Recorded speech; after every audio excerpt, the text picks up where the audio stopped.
세금이 항상 어려운 것 같아요. 제가 뭐 종소세도 배우고 연말정산도 배우는 것도 벅차거든요. 근데 또 주식하려고 했더니 미국 주식에 또 세금을 뗀다고 하네요. 그렇죠. 네. 주식을 해도 돈 벌었으면 세금을 내셔야 되겠죠. 그쵸? 네, 내겠습니다. 생각보다 제가 투자를 너무 잘해가지고 수익이 너무 좋은 거예요. 근데 이제 절세를 또 하고 싶을 수 있잖아요.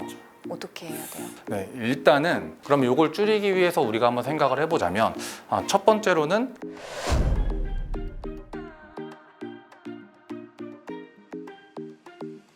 네, 여러분 안녕하세요. 세미입니다. 여러분들 요즘 미국 주식 많이 하시죠? 이 미국 주식 하실 때 수익을 얻게 되면 세금을 얼마나 떼는지 혹시 알고 계신가요? 이 세금은 나랑은 상관없는 얘기다라고 생각을 하고 무작정 미국 주식에다 막 투자를 했을 때는 세금 폭탄에 맞을 수도 있거든요. 오늘은 미국 주식 투자 시에 세금에는 어떤 게 있는지, 정확히 우리가 얼마의 수익을 냈을 때 세금을 얼마나 또 어떻게 납부를 해야 되는지 알아보도록 하겠습니다. 김철종 세무사님 어서 오세요. 네, 안녕하세요. 안녕하세요. 반갑습니다. 네, 이 세금이 항상 어려운 것 같아요. 제가 뭐 종소세도 배우고 연말정산도 배우는 것도 벅차거든요. 근데 또 주식하려고 했더니 미국 주식에 또 세금을 뗀다고 하네요. 그렇죠. 네. 주식을 해도 돈 벌었으면 세금을 내셔야 되겠죠. 그쵸? 네, 내겠습니다. 자, 이 세금을 알고 줄이는 것도 재테크 중에 하나로 들어가기 때문에 오늘 차근차근 잘 배워봐야 될 것 같아요. 네, 잘 부탁드리고요. 요즘 보면은 젊은 분들, 저 같은 MZ분들도 미국 주식 진짜 많이 하거든요. 이럴 때 세금을 좀 알고 있으면 좋을 것 같아요. 그래서 먼저 미국 주식에 투자를 하게 되면 내게 되는 세금에 어떤 게 있나요? 많아요? 네, 일단은 우리가 이제 미국 주식처럼 이런 해외 주식에 투자를 할 경우에 생각해 볼 세금으로는 크게 한 두 가지 정도를 생각해 볼 수 있을 것 같아요. 네, 첫 번째는 우리가 보유하는 단계에서의 세금. 우리가 보유하고 있을 때엔 아무래도 요즘 미국 주식 투자하시는 분들은 배당금을 좀 받으시잖아요. 네, 이 배당금을 수령하실 때에 배당소득세가 네, 이제 과세 이슈가 하나가 발생하게 될 거고요. 네. 또 우리가 이 해외 주식이나 미국 주식에 투자하는 목적이 결국 시세 차익을 얻기 위해서잖아요. 그럼 나중에 이제 매도하셨을 때에 그 매매 차익에 대한 해외 주식 양도세. 네, 이렇게 두 가지를 조금 먼저 가장 크게 알아두시고 고민을 해주셔야 될 것 같아요. 간단하게 말씀드리자라고 하면 배당소득 같은 경우에는 우리가 미국 주식에 투자해서 배당금을 수령하는 시점에 이제 미국 국세청에 먼저 한번 떼이게 될 겁니다. 네, 떼여서 아마도 우리 배당금 받으실 때 보면은 먼저 배당금 들어온 게 있고 뭐 세금으로 떼인 게 얼마이고 이런 금액들이 아마 확인이 되실 거예요, 달러로. 그렇게 해서 받아보시게 될 거고, 그리고 나서 만약에 우리 금융소득, 이런 배당소득과 같은 금융소득이 뭐 2천만 원, 연간 2천만 원 이하다라고 하신다면 그때는 따로 하실 거는 없으세요. 근데 이제 간혹 뭐 2천만 원 넘는 분들이 있을 수 있거든요. 그 경우에는 우리나라의 소득세법에서 정하고 있는 금융소득 종합과세 대상자에 해당이 되세요. 이처럼 금융소득 종합과세 대상자에 해당하시는 분들은 이제 5월 달에 종소세로 한 번 더 신고 납부를 하셔야 된다라는 거 유의해 주셔야 되고요. 그다음 이제 해외 주식 양도세 같은 경우에는 아마 요즘 젊은 분들은 많이들 아실 것 같아요. 세율이 우리가 이제 벌어들인 그 매매 차익의 22% 세율로 적용이 된다라는 건데, 이 중에 뭐 한 이제 250만 원의 기본 공제라던가 이런 부분들은 적용이 될 겁니다. 오, 사실 배당소득세보다는 양도세에 조금 더 관심이 많을 것 같은데 250만 원까지는 이제 세금이 없다가 이제 그거를 초과하면 이제 거기에 대한 세금을 내야 되는 거잖아요. 근데 생각보다 제가 투자를 너무 잘해가지고 수익이 너무 좋은 거예요. 근데 이제 절세를 또 하고 싶을 수 있잖아요. 어떻게 해야 돼요? 네, 일단은 그럼 이걸 줄이기 위해서 우리가 한번 생각을 해보자면 첫 번째로는 매년 제가 좀 전에 연간 매년 250만 원을 말씀을 드렸잖아요. 그러면 나누어서 매도를 하는 거예요. 네, 예를 들면은 내가 평가 차익이 한 400만 원이 있는 상태다라고 하면 올해에 250만 원 정도까지의 이제 매매 차익을 얻게끔 매도를 하고, 그러면 세금이 없겠죠. 250만 원 기본공제 받으니까.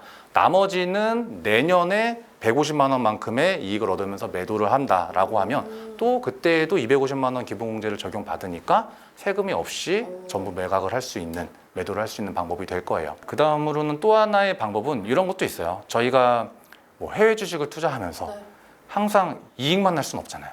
보면은 이익 난 것도 있겠지만 당연히 손실 난 것들도 있을 거잖아요. 있죠. 네, 그러면 같은 해에 올해에 이익 난 거를 매도를 하면서 네. 손실 난 것도 매도를 하는 거예요.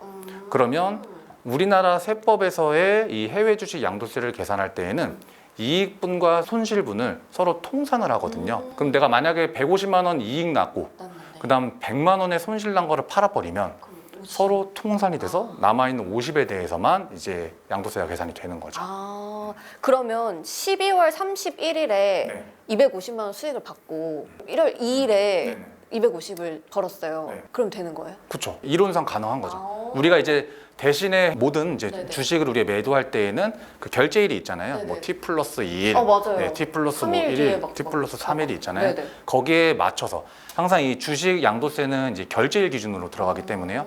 그 결제일에 맞춰서 12월 30일에 결제일이 되게끔 네네. 미리 팔고 아. 나머지는 1월 뭐 한 3일 정도에 결제일이 되게끔 맞추어서 팔고 이런 식으로 조절을 할 수도 있겠죠. 그 결제일이 중요한 거네요. 결제일이 중요합니다. 매도일이 아니라? 네, 이제 매도일이 우리가 생각하는 건 매도 계약 체결일이고요. 네. 아. 그때가 아니라 이제 T 플러스 3일, T 플러스 2일 이 이후의 결제일을 기준으로 생각을 하셔야 됩니다. 아, 그렇군요. 근데 미국 주식을 팔아서 수익이 생긴 거잖아요. 네.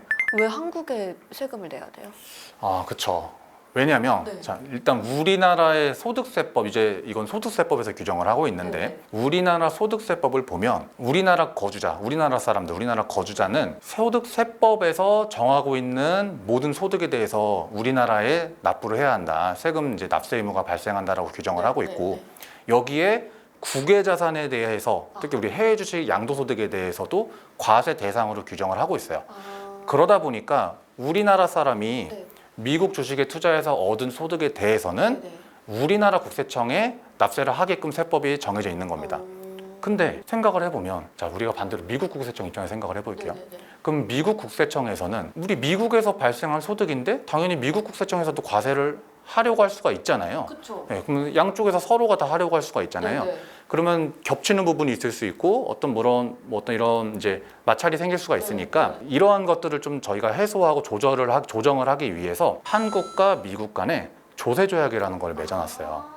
그 조세 조약 상에서 여기에서 발생한 소득은 어느 나라에서 과세하고 이 소득은 어느 나라에서 과세하고 이렇게 좀 정해놓고 있습니다. 근데 주식에서 발생하는 양도소득에 대해서는 우리나라에서 과세하게끔 그 과세권을 정해놓고 있습니다. 조세 조약 상에서. 그래서 우리 한국 국세청에다가 양도소득을 신고하고 납부하게끔 되어 있다. 그렇게 하면 된다. 라고 생각해 주시면 되겠습니다. 그럼 미국에 있는 투자자분들이 한국의 주식을 사게 되면 거기에 대한 양도세는 미국에서 이제 그럼 그렇죠. 조세 조약에 의해서는. 근데 이제 조세 조약에 의해서 과세권이 이제 미국에 있는 거예요. 그렇죠. 그러면 미국 세법에 따라서 과세가 되는 거죠. 뭐 예를 들어 미국 세법에서 알고 보니까 뭐 비과세다라고 하면 과세가 안 되는 거고 미국 세법에서는 우리나라 다르게 뭐 10% 세율이더라 하면 10% 세율을 내는 거고 이런 식으로 들어가게 됩니다. 이 조세 조약은 이제 과세 권한이 어느 나라에 있는지를 조약으로 정해놓는다라고 생각해 주시면 될 것 같아요. 그러면 이 팔아서 생긴 양도세 같은 경우에는 아까 잠시 얘기를 해주셨는데 5월 달에 종소세 신고할 때 신고를 하면 된다라고 하셨거든요. 네, 근데 이제 정확하게는 5월에 해외 주식 양도세로 신고하는 거다. 근데 종소세 신고 기간도 5월이고 해외 주식 양도세 신고 기간도 5월이고 겹치는 거긴 하죠. 어디서는 뭐 증권사에서 대행을 해준다는 얘기가 네, 맞습니다. 보통 이제 요즘에는 거의 대부분 증권사에서 다 이 해외 주식 양도세 신고 대행을 해주세요. 아마도 뭐 한 4월 정도가 되면은 우리 이제 증권사 뭐 홈페이지나 공지사항 이런 데 올라올 거예요. 그래서 그걸 보고서 신청을 해주시면 되겠습니다. 근데 이제 다만 좀 예외적으로 뭐 너무 뭐 복잡한 건이나 또는 복수 계좌, 여러 개 계좌에서 뭐 매매가 이루어졌다거나 이런 어떤 케이스마다 좀 다르긴 하겠지만 특이 케이스 같은 경우에는 우리 이제 대행 서비스로 진행이 될 수 없는 경우들도 있기는 하거든요.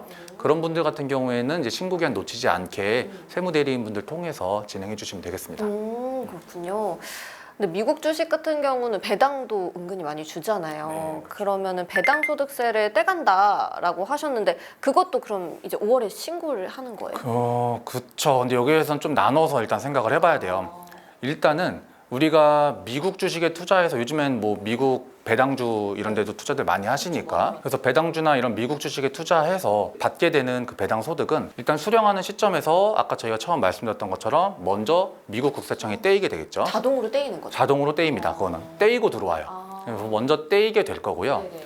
그리고 나서 이 배당 소득이 네. 연간 이제 배당 소득과 아까 이자 소득 금융 소득이라고 저희가 편의상 얘기를 네. 하는데요. 이 주식 배당 소득이나 아니면 뭐 채권에 투자하시는 분들도 많으니까 채권 이자 소득이나 이러한 이자 소득과 배당 소득을 합쳐서 연간에 2천만 원이 넘는 분들 같은 경우에는 금융소득 종합과세 대상자에 해당이 되세요. 네네. 그럼 이런 분들은 아까 전에 미국 국세청에 떼인 걸로 끝나는 게 아니라 5월 달에 추가로 종소세 신고를 하셔야 되고 예, 다만 5월 달에 종소세 신고를 추가로 하실 때에 네. 우리가 이미 떼인 세금이 있잖아요. 네, 미국 네. 국세청에. 네. 그건 외국납부 세액 공제로 이제 차감을 해줍니다.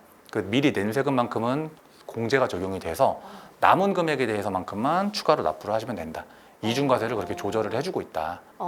그러면 그 2천만 원이라는 기준이 네. 미국에 떼이기 전이에요? 떼인 후예요? 전혀. 전에 2천만 원인 거죠? 그게 초과가 되면 이제 그쵸. 신고를 해야 네. 된다. 근데 이것만이 아니라 다른 것들도 합쳐서요. 아, 다 합쳐서. 네, 네. 맞아요. 아, 그쵸. 그리고 국내 주식을 투자를 했을 때 내는 세금도 궁금한데, 뭐 국내에 상장돼 있는 해외 ETF 이런 거 되게 요즘 관심 많거든요. 네. 어린 분들이, 저 같은 분들이. 근데 이게 이제 뭐 미국 주식은 또 아닌 것 같은데, 이건 세금이 어떻게. 맞아요. 일단은 ETF 같은 경우에는 과세 이 세금 측면에서 이 네. 과세 구분 측면에서 봤을 때 크게 세 가지로 좀 나눠볼 수 있을 것 같아요. 첫 번째는 국내 주식형 ETF. 네. 네, 뭐 코덱스 200이나 이런 것들이 되겠죠. 네. 그럼 두 번째로는 이제 기타 ETF가 되고요. 그다음 세 번째로는 해외에 상장된 이제 해외 ETF. 이렇게 세 가지로 크게 나눠볼 수가 있을 것 같아요. 이걸 나누는 이유는 각각 방금 이 세 가지 어디에 들어가냐에 따라서 네, 네. 과세 방법이 달라지기 때문인데 우리 같은 이제 우리가 좀 전에 얘기했던 국내에 상장된 해외 ETF 예를 들면은 뭐 코덱스 미국 S&P 500이라던가 네. 아니면 타이거 미국 나스닥 100이라던가 이런 것들이 있거든요. 그런데 투자하는 거는 이 기타 ETF에 해당이 돼요. 그럼 기타 ETF에서는 어떻게 과세를 하냐? 배당 소득으로 과세를 하고 있습니다. 그래서 우리가 ETF에 투자해가지고서 아까 예를 들어서 뭐 코덱스 미국 S&P 500에 투자했다라고 하면 여기에서 얻은 소득은 배당 소득이 되고요. 그럼 배당 소득이라고 하면 우리가 지금 앞서 얘기했던 것처럼 수령하는 시점에서 15.4% 원천징수 되고 떼이고 그런데 만약에 연간 금융소득이 2천만 원 넘어가면 금융소득 종합과세로 5월 달에 종소세 신고 한 번 더 하고 이렇게 과세가 된다라고 생각해 주시면 되겠습니다.